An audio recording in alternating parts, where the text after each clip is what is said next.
वफाकी सतह से भी सूबाई सतह से भी काफ़ी असी कोशिश की थी, लेकिन समझे कुछ सुनाई नहीं। हाँ जी, बजरिया खत भी सिर्फ अपने हकूक की खातर। हाँ जी, और जो वादे किए सन आवाम में रहना है और जिस बुनियाद से वोट लैके दिते सन, हाँ जिस बुनियाद से कामयाब करवाया सी, उस बुनियाद उत्ते गल की हाँ कि जनाब असं वादे किए ने लोगों का वो पूरे नहीं होए। सारा वक्त यह कहना। हाँ जी, कि भी कम अज कम अपने वोटरां की गल तो सुनो, सही है। एक दफा तो मुलाकात करो, उन्होंने की जज्बात ने, उन्होंने की उन्होंने शिकायत ने, ठीक है। अगर असं समझते हैं कि कोई इन्ना मुश्किल काम नहीं है, अगर इस चीज़ को सोचा जाता कि यह हुकूमत अक्स बहुत बेहतर गल जानी सी, ठीक है जी। लेकिन सानू समझ नहीं आया कि कोई राबता क्यों नहीं होया, या वो किहड़ी ऐसी रुकावट सी, या कुछ लोग इस तरह के ने जिहड़े सीएम साहब नूं गलत गाइड कर। हाँ जी, जी हाँ, बिल्कुल मिले हुए ने, क्योंकि हुण सानू साबित हो चुकिया कि पूरी वफाकी सतह से भी सूबाई सतह से भी ऐसे लोग मौजूद ने जिन्होंने जान बुझ के जिहड़ा वा वो वर्करां दे दरमियान ते हुकूमत दे दरमियान हाँ मशाइख के दरमियान दीवार ऐसी खड़ी कर दी ते मुतनफर कर दिता, ताकि मुलाकात भी ना हो, गल भी क्लीयर ना हो। हालांकि तुम समझो राइट है, असं हक के उत्ते मुशाइख साहब ने वो भी जो साहिबान ने वो भी हक के उत्ते समझ बिल्कुल हक ते ने। मकसद है कि देखो कि पहले सोचने की ये गल है सब तो वड्डी कि पाकिस्तान बनाया किने, मशाइख ने बनाया, बड़ी कुर्बानी है। ते मेरे दादा मुर्शद पाक ने जेडे अमीर मिलत सरकार से जमात शाह अलीपुर सैना शरीफ है जी, ते चंद मशाइख ने मिल के उदों भी वो कुर्बानियां दित्तियां। ये असल वारस जेडे ने ते है ही मशाइख ने मुस्लिम लीग दे, कायदे आज़म मुस्लिम लीग दे। अगर ये जमात जिहड़ी आ ये जमात मुस्लिम लीग काफ दे विचों जिहड़ियां ना सारियां जमातां निकलियां ने आस्ता, हुण वो क्यों निकलियां ने, की वजह सी? उस वेले भी वही वजह सी कि जदों गलत लोग विच आए, कारकरदगी आउट हुई है जी, मफाद परस्तां ने मफाद अपने हासिल किए, गलत रिपोर्टां दित्तियां, सब अच्छा कह के कुछ नहीं होने दिता, अपने मफाद हासिल करते रहे, लोग नाराज हो गए और लोगों के काम नहीं होए, मसाइल हल नहीं होए, उन्हें दूसरी एक नई पार्टी जन्म लै। बिल्कुल वो पार्टियां वधदियां गईयां, मुस्लिम लीग दी बाद जमातां बणियां, हाँ जी, सारियां जमातां बाद च बणियां।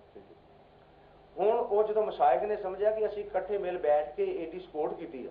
तो असीं उहदे बावजूद होर पेशकश कर रहे हैं, असीं पेशकश की बकायदा कि असीं पूरे पाकिस्तान दे विच इन्नी मजबूत असीं हुकूमत बना सकते हैं, तो काफ़ी सारियां सीटां मजीद बिल्कुल जी हाँ कि असीं लैके दे सकते हैं।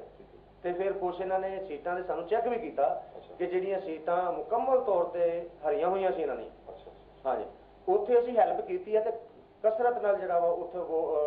लैके वोट जिहड़े ना मुस्लिम लीग नूं जिताया। मसलन ख्वाजा मीर साहब जिहड़े ने की नाम सी इन्हां दा, फारूक अमजद मीर साहब, अच्छा ये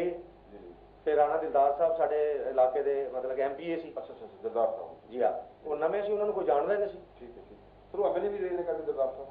नहीं MPA सी पहले मेरा मतलब साहब का या सानू साडे वास्ते तो बिल्कुल सानू पता नहीं सी कौन है शख्स कौन है। तो ज़हीर साहब दी गल कर जी हाँ जी हाँ, हाँ ज़हीर साहब जेडे जनरल सैकटरी ने मुस्लिम लीग काफ दे जी हाँ पंजाब दे, हाँ इन्हां दी भी असीं हैल्प कीती इब्तदा दे विच, ते उत्थे आए ते सारी इन्हां ने दुआ भी करवाई ते सारियां कोशिशां वोटरां नूं सिक्किया सारी इन्हां दी हैल्प करवाई, लेकिन हुण मिलदे नहीं पे असं पिछे हट गए सारे। हाँ जी, मुकम्मल तौर पर कोई गल सुनने तैयार और समझो वजह जी वर्कर ताज जो बनया हुए वजह भी वो अखीर मतलब कि साल हा साल की जी एक राबता करके आखिरकार जड़ा वा मजबूर होके ठीक है एक नई पार्टी जन्म दे गई, वो वर्कर सी, ये जी 6 लाख तादाद जी दसी गई है, ये 6 लाख नाल इब्तदा हुई हाले। अच्छा अच्छा, ये नहीं भी कोई कोई टोटल तादाद बन गई है, बिल्कुल ये तो इको जलसे दे विच हो गई ना जी, क्योंकि साडी सालाना रूहानी महफिल सी, ਉਹਦੇ ਵਿੱਚ सारे वर्कर आए, पिछले साल का अदम एतमाद हो चुका सी हुकूमत के उत्ते। अच्छा लेकिन ये 3-4 मिनिस्टर ते फिर सईद मुशारफ साहब ने टेलीफोन मैनू किया कि प्लीज़ इन्हू रोक दो, तुसीं अमीर हो जमात दे ते तुसीं रोक दिओ, इंशाअल्लाह ताला असीं चंद दिनों के अंदर जिहड़ा वा हाई सतह के उत्ते गल कर रहे हैं, चला रहे हैं, ते असीं बिल्कुल कि अपने जवाब ये कहना चाहते हो कि आवाम की भरपूर अक्सरियत ने मौजूदा हुकूमत से अपने बात करता जी हाँ, और तुसीं चाहते हो लोगों का 6 जुलाई 2005 तक कर दिता होया। अच्छा अच्छा, उन्होंने रोकया होया सी असीं, फिर मैं इन्हां दी अपील दे उत्ते इन्हां दे कहण दे उत्ते मशाइख तो टाइम लिया कि मैनू 3-4 महीने होर दे दिओ, वफाकी सतह ते गल चलदी पई है, लेकिन वो मेरियां कोशिशां मेरा बार बार इस्लामाबाद जाना, इन्हां दा बुलाना, मशाइख नाल राबते करने उन्हां दे, क्योंकि देखो मशाइख दे विच PP विंग भी है, ਮਜਲਿਸ ਅਮਲ ਦੇ ਵੀ ਉਧਰ ਨੇ, ਹਰ ਪਾਰਟੀ ਸਿਆਸੀ ਪਾਰਟੀ ਨੇ ਆਪਣੇ ਵਿੰਗ ਬਣਾਏ ਹੋਏ ਨੇ ਮਸ਼ਾਇਖ ਦੇ। ਕਿਉਂਕਿ ਮੈਂ ਨਜ਼ਰੀਆਤੀ ਤੌਰ ਤੇ ਮੁਸਲਿਮ ਲੀਗ ਹੀ ਜਿੰਦਾ ਸੀ, ਸਾਡੇ ਮਸ਼ਾਇਖ ਦੀ ਉਹੀ ਜਮਾਤ ਜੋ ਸੀ ਕੁਰਬਾਨੀਆਂ ਦਿੱਤੀਆਂ ਸੀ। तो इस वजह तो ये चीज़ इतनी लंबी चली है, वरना ये हुकूमत बननी नहीं सकती। बिल्कुल सही है, तो सारा मौका बननी नहीं है ਅਸੀਂ अगर हमायत ना कर देते। काफ़ी सारियां दी लिस्ट ਤੁਸੀਂ अगर देखोगे तो ਅੱਧੀਆਂ ਤੋਂ ਜ਼ਿਆਦਾ ਸੀਟਾਂ ਤੇ ਅਸੀਂ ਵੈਸੇ ਇਹਨਾਂ ਨੂੰ ਲੈ ਕੇ ਦਿੱਤੀਆਂ ਨੇ ਤੇ ਇੱਕ ਵੋਟ ਤੋਂ ਹੁਕੂਮਤ ਬਣੀ ਹੋਈ ਆ ਮਿਲ ਮਿਲਾ ਕੇ। ਬਿਲਕੁਲ ਸਹੀ। ਤੇ ਹੁਣ ਉਹ ਜਿਹੜੀਆਂ ਸੀਟਾਂ ਜਿਹੜੀਆਂ ਅਸੀਂ ਪਹਿਲੇ ਲੈ ਕੇ ਦਿੱਤੀਆਂ ਨੇ ਜਾਂ ਹੁਣ ਜਿਹੜੀਆਂ ਅੱਗੇ ਇਹਨਾਂ ਦੇ ਵਿੱਚ ਦੂਸਰੇ ਮਸ਼ਾਇਖ ਵੀ ਸ਼ਾਮਲ ਹੋ ਚੁੱਕੇ ਨੇ, ਹੁਣ ਤੇ 5000 ਮਸ਼ਾਇਖ ਸ਼ਾਮਲ ਹੋ ਚੁੱਕੇ। ਉਸ ਵੇਲੇ ਸੀ ਤਕਰੀਬਨ 100 ਦੇ ਲਗਭਗ ਜਾਂ ਜ਼ਿਆਦਾ ਸੀ ਥੋੜਾ ਚੰਦ ਇਹ ਤੁਹਾਡੇ ਸੇ ਜ਼ਿਆਦਾ ਹੋ ਗਈ। ਹਾਂਜੀ ਹੁਣ ਇਨਸ਼ਾਅੱਲਾ ਇਹ ਇੰਨੀ ਸਟਰੈਂਥ ਹੋ ਚੁੱਕੀ ਆ ਕਿ ਹੁਣ ਇਹ ਲੱਖਾਂ ਦੇ ਵਿੱਚ ਨਹੀਂ ਇਹ ਵੀ ਕਿਹਾ ਕਿ ਮਜ਼ੀਦ ਵਧੇਗੀ। ਹਾਂਜੀ मोहतरम सूफी 1 करोड़ की तादाद हो गई। मोहतरम सूफी मसूद सदीकी साहब ब्रेक लेने आते फिर गल बहुत इंशाल्लाह ब्रेक के बाद जारी रखें। मोहतरम देखने वाले सुनने वाले वेला है ब्रेक का, एक ब्रेक लेने साढ़े नाल सुनने वाले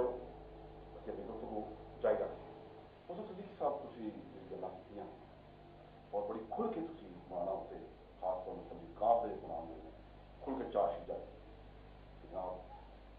ਤਿੰਨਾਂ ਬੜਿਆਂ ਚਾਰਾਂ ਬੜਿਆਂ ਜੋ ਆਏ ਨੇ ਸਾਡੇ ਤੋਂ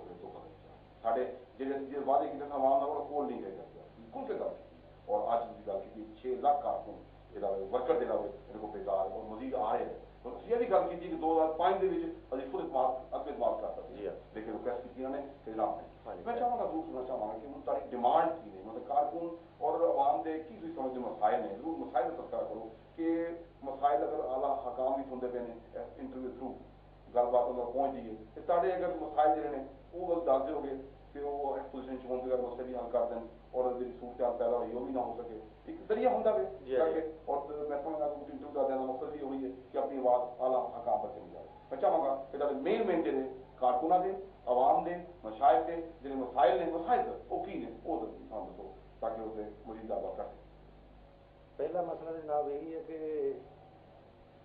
ਮਸ਼ਾਇਖ ਦੀ ਤੇ ਆਪਣੇ ਕਾਰਕੁਨਾਂ ਦੀ ਇਹਨਾਂ ਨੇ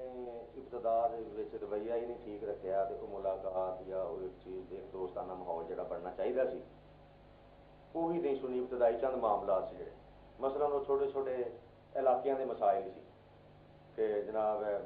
ਕਾਰਪੋਰੇਸ਼ਨ ਦੇ ਮਸਾਇਲ ਨੇ, ਗਟਰ ਬੰਦ ਹੋ ਰਹੇ ਨੇ, ਗਲੀਆਂ ਭਰ ਗਈਆਂ ਨੇ, ਕੋਈ ਇੰਤਜ਼ਾਮਾਤ ਨਹੀਂ ਹੈ। ਤਾਜਰਾਂ ਦੇ ਐਸੇ ਮਸਾਇਲ ਸੀ ਜਿਹੜੇ ਇਹਨਾਂ ਨੇ ਉੱਥੇ ਵਾਅਦੇ ਸਾਡੇ ਹਲਕੇ ਦੇ ਵਿੱਚ ਕੀਤੇ ਸਾਰਿਆਂ ਨਾਲ ਖੁੱਲੇ ਆਵਾਮ ਦੇ ਵਿੱਚ ਜਲਸਿਆਂ ਦੇ ਵਿੱਚ ਜਨਾਬ ਅਸੀਂ ਤੁਹਾਡੇ ਪੂਰੇ ਕਰਾਂਗੇ, ਅਸੀਂ ਜ਼ਿੰਮੇਦਾਰ ਹਾਂ ਸੀ। ਉਹ ਉਹਨਾਂ ਦੀ ਕੋਈ ਫਰਿਆਦ ਸੁਣਿਆ ਹੀ ਨਹੀਂ ਉਹਨਾਂ, ਬਲਕਿ ਉਹ ਤਾਜਰ ਇਹਨਾਂ ਕੋਲ ਜਾਂਦੇ ਸੀ ਸਾਡੇ ਹਲਕੇ ਦੇ ਕੈਂਡੀਡੇਟ ਸਾਹਿਬ ਰਾਣਾ ਦਿਲਦਾਰ ਸਾਹਿਬ ਇਹ ਕਹਿੰਦੇ ਸਾਨੂੰ ਵਕਤ ਨਹੀਂ ਜਨਾਬ ਸਾਨੂੰ ਫੇਰ ਆਵਾਂਗੇ। ਲੇਕਿਨ ਉਹ ਉੱਥੇ ਇੰਨਾ ਮਸਾਇਲ ਗੰਭੀਰ ਹੋ ਗਏ ਹਰ ਕਿਸਮ ਦੇ ਕਿ ਉਹ ਲੋਕਾਂ ਨੇ ਇhtਜਾਜ ਬੁਰੇ ਅਲਫਾਜ਼ ਯਾਦ ਕੀਤਾ, ਬੈਨਰ ਦੇ ਜ਼ਰੀਏ ਇhtਜਾਜ ਕੀਤਾ ਕਿਉਂ ਨਹੀਂ ਆਉਂਦੇ ਤੁਸੀਂ, ਉਹਦੇ ਬਾਵਜੂਦ ਨਹੀਂ ਗਏ ਉਹ ਲੋਕ। ਫਿਰ ਕਿਉਂਕਿ ਫੈਸਲਾਬਾਦ ਸੀ ਇਹਨਾਂ ਦਾ ਡੇਰਾ, ਉੱਥੋਂ ਫਿਰ ਆ ਕੇ ਉਹ ਮੇਰੇ ਕੋਲ ਆਉਂਦੇ ਸੀ ਸਾਰੇ ਜਨਾਬ ਤੁਸੀਂ ਇਹ ਸੀਟ ਲੈ ਕੇ ਦਿੱਤੀ ਸੀ ਅਸੀਂ ਤੇ ਇਹਨਾਂ ਨੂੰ ਪਸੰਦ ਨਹੀਂ ਸੀ ਨਾ ਸਾਨੂੰ ਪਤਾ ਸੀ ਬੰਦਾ ਕੌਣ ਆ ਤੇ ਤੁਸੀਂ ਸੀਟ ਲੈ ਕੇ ਦਿੱਤੀ ਸਰਕਾਰ ਨੂੰ ਤੁਸੀਂ ਦੱਸੋ ਕੀ ਕਰੀਏ। ਇਸੇ ਤਰ੍ਹਾਂ ਜਿਨ੍ਹਾਂ ਮਸ਼ਾਇਖ ਨੇ ਇਹਨਾਂ ਦੀ ਹੈਲਪ ਕੀਤੀ ਸੀ ਜਾਂ ਅਸੀਂ ਮੁਖਤਲਿਫ ਸੀਟਾਂ ਦੀ ਕੀਤੀ ਸੀ ਉਹਨਾਂ ਦੇ ਸਾਡੇ ਵਿੱਚ ਕੋਈ ਮਸਾਇਲ ਨਹੀਂ ਹੱਲ ਕਿਸੇ ਕਿਸਮ ਦੇ ਉਹ ਕਿਸੇ ਕਿਸਮ ਦੇ ਵਿੱਚ ਛੋਟੇ ਤੋਂ ਛੋਟਾ ਮਸਲਾ ਹੱਲ ਨਹੀਂ रहा। अपने तौर पर अखबार से सुन रहे हैं कि बयान आ रहे हैं कि मसाइल हल हो रहे हैं, फलान ये हो रहा है वो हो रहा है, बड़ी तरक्की हो गई है, इनकी शमूलियत हो रही है। तो मैं समझता हूँ कि एक दो बंदे अगर कोई तोड़ के दूसरी पार्टी के बंदे तोड़ लवो तो वजीर बना दवो या मशीर बना दवो या बेटे